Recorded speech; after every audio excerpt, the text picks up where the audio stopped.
Hello, everyone. I'm Emma, and I'm excited to learn with you today. Hi there, I'm Jake, and I can't wait to have some fun while we practice English. Today, we will talk about plurals. Do you know what plurals are, Jake? I think so. Plurals are when you talk about more than one thing, right? Exactly. They show us that there are multiple items or people. For example, one child becomes many children. Ah, so it's not just adding s, like in one cat and two cats. Right. Some words change form completely.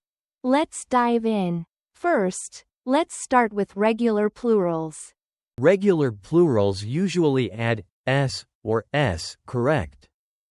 Yes. For instance, one book becomes two books. Can you think of another? How about one toy and two toys?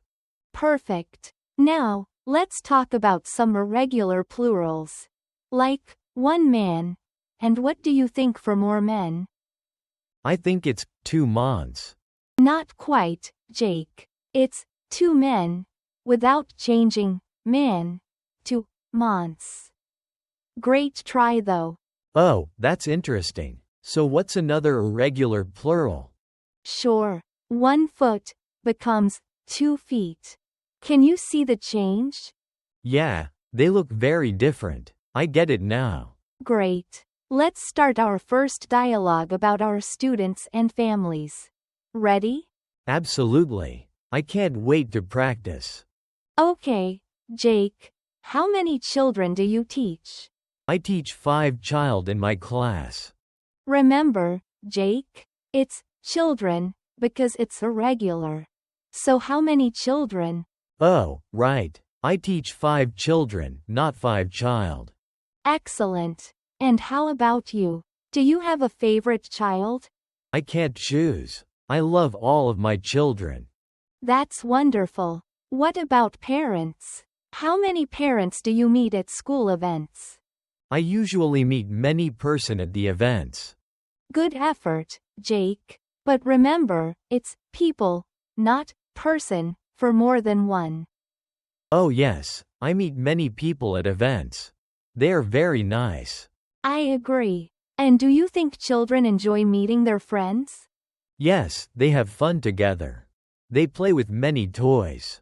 What kind of toys do they like? They like cars and dolls.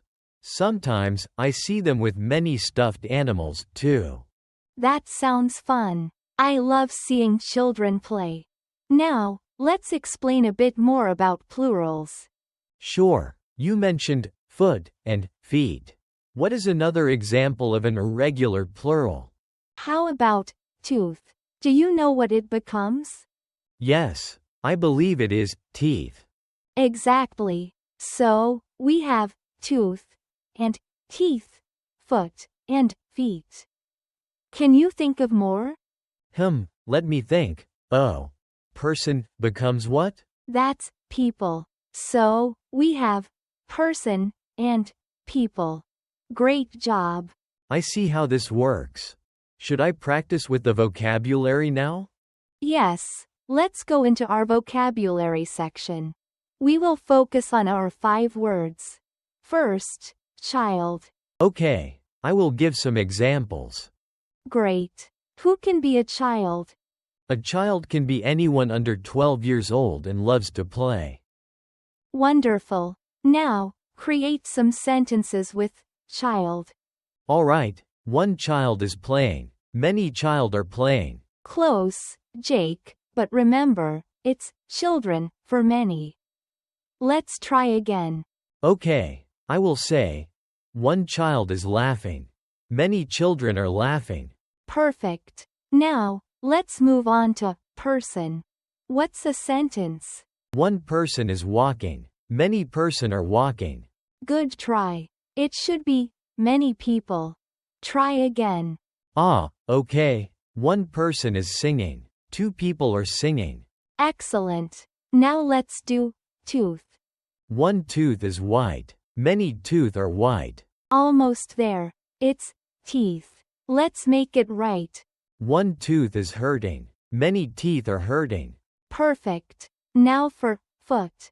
One foot is cold. Many foot are cold. Just a little correction. We say feet. Let's use it correctly. Got it. One foot hurts. 2 feet hurt. Wonderful job. Lastly, let's do man. One man is tall. Many men are tall. It's men for many. Can we correct that? Sure. One man is fishing. 2 men are fishing. Fantastic. Now, let's review what we've learned today. Okay, let's hear some practice questions. Question 1. What is the plural of child? Children. Great. Question 2.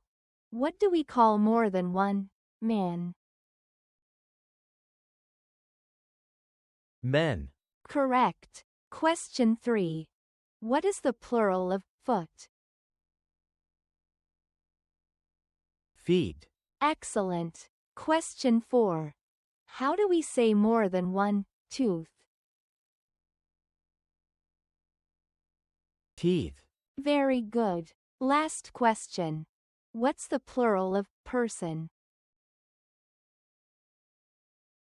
People. Absolutely right. You did a fantastic job today, Jake. Thanks, Emma. I really enjoyed this lesson.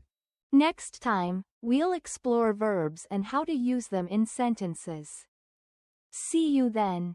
Looking forward to it. Goodbye, everyone.